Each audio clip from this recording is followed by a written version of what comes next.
Hello friends, कैसे हैं आप सब। फ्रेंड्स, आज मैं जो टॉपिक लेके आई हूँ वो रिलेटेड टू सिंगुलर प्लूरल से है, बट आपको इस टॉपिक को समझना होगा।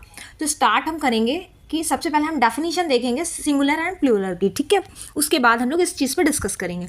तो यहाँ पे सिंगुलर की डेफिनेशन है, सिंगुलर मतलब एक चीज़, एक, ठीक है। A singular nouns means one person, one place, one thing और वन आइडिया, ठीक है। केवल एक सिंगल चीज़ को ही हम लोग बोलते हैं सिंगुलर, जिसको हिंदी में एक वचन बोला जाता है। सिंगुलर यानी वन। कुछ एग्जाम्पल्स यहाँ इन्होंने बताए कि जैसे boy, books, one book, dog, one dog and table, one table. I know कि आप सब ये जानते होंगे, ठीक है। अब हम आगे देखते हैं। अब बात करते हैं हम लोग प्लूरल फॉर्म की, ठीक है। तो प्लूरल का मतलब हुआ कई चीज़ें, एक से ज़्यादा चीज़ें। अब plural means more than one person, place, think और आइडिया। एक से जब ज़्यादा चीज़ें होंगी तो वो प्लूरल फॉर्म में चेंज हो जाएगा। जैसे बॉय का बॉयज़, यानी एक लड़के के बजाय अगर हम प्लूरल की बात करें तो बहुत सारे बॉयज़, लड़के, बहुत सारे लड़के, या गर्ल्स, ठीक है। तो प्लूरल का मतलब क्या हुआ, मोर देन वन, एक से ज़्यादा जो होंगे वो प्लूरल फॉर्म में होंगे। बॉयज़, बुक्स, डॉग्स, टेबल्स, यानी यहाँ पर फॉर्म किसकी आई, प्लूरल फॉर्म आई है। यानी एक नहीं, एक से ज़्यादा जब होंगे तो वो प्लूरल हो जाएगा। और पहचान ये होएगी कि उस वर्ड में एस और ई एस ऐड हो जाएगा। ये तो आई नो कि आप सब जानते हो। अब जो मैं आपको बताने जा रही हूँ उसको आप ध्यान से देखो।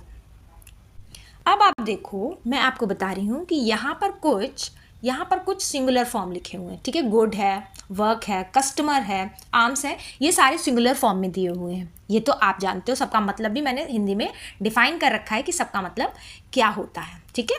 आई होप आपको यहाँ तक पूरी तरीके से समझ में आया होगा।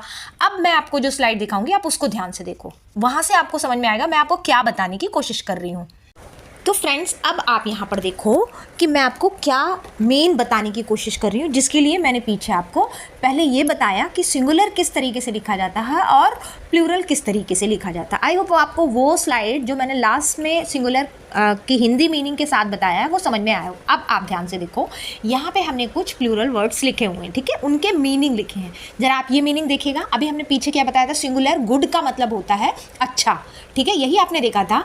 यहाँ पर है गुड्स का मतलब होता है सामान या वस्तुएं, ठीक है। वर्क का मतलब हुआ काम, अगर वो सिंगुलर फॉर्म में है, लेकिन वर्क्स का मतलब होता है रचनाएं या कारखाना, मीनिंग बिल्कुल चेंज हो गया।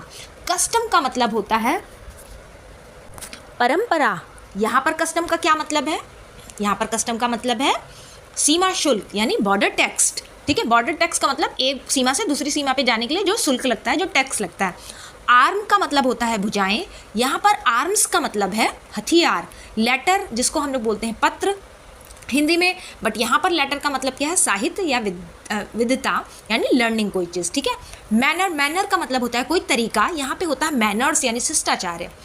ओके, आई होप आपको ये सब समझ में आ रहा होगा जो मैं आपको बताने की कोशिश कर रही हूँ। नेक्स्ट है स्पेक्टिकल्स। तो स्पेक्टिकल का मतलब होता है दृश्य, कोई चीज़ शो होना, यहाँ पर मतलब है चश्मा। पेन यानी दर्द, लेकिन यहाँ पर अगर हम एस ऐड कर देंगे तो मतलब है कोशिश या मेहनत। रिस्पेक्ट यानी किसी तरीके का आदर, बट यहाँ पर रिस्पेक्ट का मतलब है अभिवादन, ठीक है। Greetings, regards. कलर्स का मतलब है, अगर हम कलर देखें तो उसका मतलब है रंग, लेकिन कलर्स का मतलब है झंडे या निशान। आई होप आपको ये वर्ड समझ में आएंगे, बिल्कुल डिफरेंट है। इनका मीनिंग देखो आप, प्लूरल फॉर्म में जब आएंगे इनका मीनिंग उन सिंगुलर फॉर्म से बिल्कुल चेंज हो जाएगा। बस यही मैं आपको बताने जा रही थी कि इस तरीके के वर्ड्स क्या कहलाते हैं, ठीक है। इस तरीके के वर्ड्स कहलाते हैं इडियोमैटिक प्लूरल फॉर्म। चलिए इसको भी समझ लेते हैं, इडियोमैटिक प्लूरल फॉर्म क्या होता है। अब आप देखो, जो मैं आपको मेन टॉपिक बताना चाह रही थी वो टॉपिक था इडियोमैटिक प्लूरल्स। इडियोमैटिक प्लूरल्स क्या होता है, idiomatic plurals are plural form of noun, वो नाउन की फॉर्म होंगे प्लूरल फॉर्म में, whose meaning are not simple many, मतलब उनका मीनिंग जैसे गुड था तो गुड्स जो हो गया उसका मीनिंग चेंज हो गया, गुड यानी अच्छा, अच्छे नहीं हो गया, उनका मीनिंग टोटली डिफरेंट हो गया, ठीक है। हमेशा प्लूरल का मतलब मैनी नहीं होता है, मैं ये बताने की आपको कोशिश कर रही हूँ। यहाँ भी वही चीज़ लिखी है कि दो whose meaning are not simple many of the singular but completely different and fixed meaning in uses. अगर हम उनका यूज़ कर रहे हैं तो उसका मीनिंग टोटली डिफरेंट हो जाएगा, ठीक है। अगर हम इनको देखें कि they don't just show number, ये मतलब एक, मैनी एक बहुत, इसमें नहीं डिफाइन होंगे, नंबर्स में नहीं डिफाइन होंगे, जैसे एक लड़का बहुत लड़के, तो एक वचन बहुवचन, सिंगुलर प्लूरल।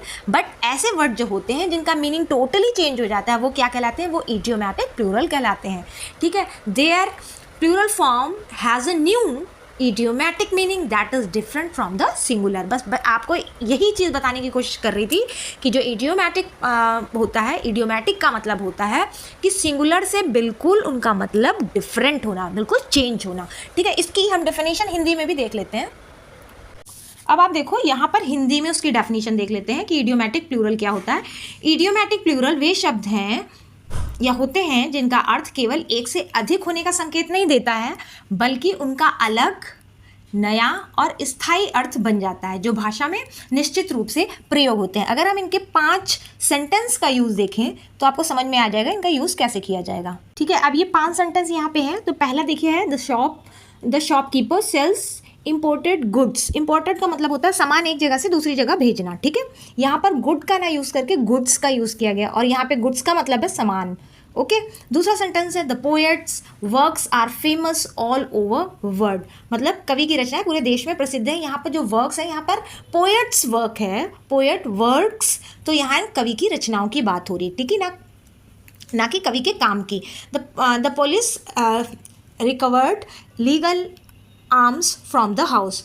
ठीक है, पुलिस ने घर से अवैध हथियार बरामद किए, यानी अवैध हथियार, इलीगल आर्म्स। ठीक है, हाथ नहीं बरामद किए, इलीगल आर्म्स बरामद किए। चौथा सेंटेंस अगर हम देखें कि he always wears black spectacles. ठीक है, वो हमेशा काले चश्मे पहनता है। पांचवा अगर हम सेंटेंस देखें, please accept my best respects, कृपया मेरे शुभ अभिवादन स्वीकार करें। आई होप आपको ये टॉपिक समझ में आया होगा कि इडियोमैटिक प्लूरल क्या चीज़ होती है। आप इसको ज़्यादा से ज़्यादा शेयर करो, जिससे और भी लोगों को पता चले कि केवल हम लोग सिंगुलर या प्लूरल फॉर्म तक सीमित नहीं है, हम लोग इससे भी आगे ये जो वर्ड्स हैं ये नॉर्मली हम लोग अपने डेली की कम्युनिकेशन में यूज़ करते हैं, बट बच्चों को पता नहीं कि ये वर्ड्स क्या कहलाते हैं। फिर मिलेंगे किसी नए इंटरेस्टिंग टॉपिक के साथ। Thank you.